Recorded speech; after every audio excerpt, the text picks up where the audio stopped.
पश्चिम बंगाल की सीएम ममता बनर्जी ने आरोप लगाया है कि बीजेपी की अगुवाई वाली केंद्र सरकार ने विदेशी ताकतों के सामने भारत के सम्मान को बेच दिया है। उन्होंने कहा है कि केंद्र सरकार कभी अमेरिका के सामने तो कभी चीन के सामने भीख मांग रही है।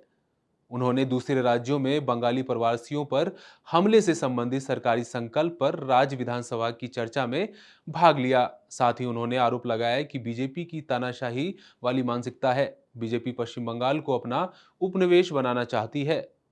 ममता ने जैसे ही इस संकल्प पर बोलना शुरू किया तो हंगामा होने लगा।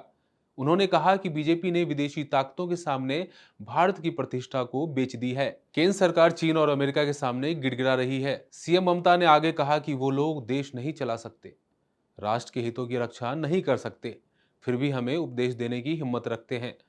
ममता ने बीजेपी के ऊपर बीजेपी शासित राज्यों में बंगाली प्रवासी श्रमिकों पर कथित हमले पर चर्चा को रोकने का भी आरोप लगाया है। ममता ने दावा किया है कि बीजेपी बंगाली प्रवासियों पर हमले को लेकर चर्चा के खिलाफ क्यों है। ऐसा इसलिए है क्योंकि ये घटनाएं पार्टी शासित राज्यों में ही हो रही हैं। वे सच्चाई को दबाना चाहते हैं। इस दौरान सदन में बीजेपी और टीएमसी विधायकों के बीच तीखी नोकझोंक देखने को मिली है।